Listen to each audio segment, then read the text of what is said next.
নিজেকে আবিষ্কার করেছি যে আমার তো অনেক ক্ষমতা আছে। অন্তর্বর্তী সরকারের প্রধান উপদেষ্টা ও নোবেল বিজয়ী অর্থনীতিবিদ মোহাম্মদ ইউনূসকে নিয়ে কড়া সমালোচনা করেছেন সাংবাদিক মঞ্জুরুল আলম পান্না।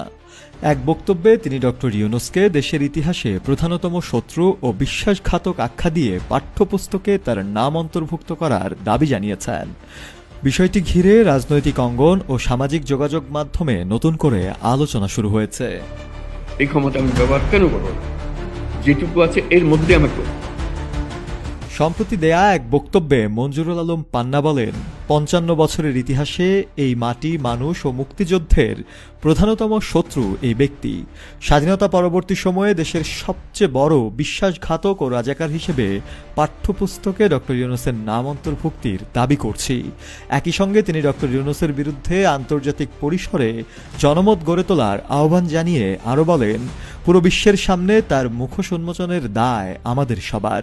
এটা আমাদের একটা স্বপ্নের মধ্যে অনেক কিছু থাকে, তো এর মধ্যে সামনের জায়গায় আমাদের নিজস্ব একটা বিল্ডিং করব, যেহেতু আমরা। মঞ্জুরুল আলম পান্না মানচিত্র নামের একটি ইউটিউব চ্যানেল পরিচালনা করেন এবং বিভিন্ন রাজনৈতিক টক শোতে আলোচক হিসেবে অংশ নেন। মত প্রকাশ ও সরকারের সমালোচনার অভিযোগে গত বছরের আগস্টের শেষ দিকে মঞ্জুরুল আলম পান্না সহ কয়েকজন সাংবাদিককে গ্রেফতার করা হয়। পরে আইনি প্রক্রিয়ার মাধ্যমে তিনি জামিনে মুক্তি পান।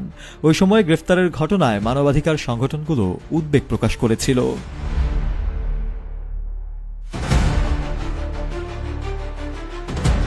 সাংবাদিক, কলামিস্ট ও টকশো বিশ্লেষক হিসেবে পরিচিত মঞ্জুরুল আলম পান্না দীর্ঘদিন ধরে দেশের প্রিন্ট ও ইলেকট্রনিক মিডিয়ায় কাজ করে আসছেন।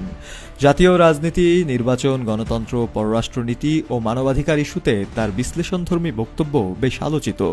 সরাসরি স্পষ্ট ও সমালোচনামূলক ভঙ্গির কারণে সামাজিক যোগাযোগ মাধ্যমেও তিনি নিয়মিত আলোচনায় থাকেন।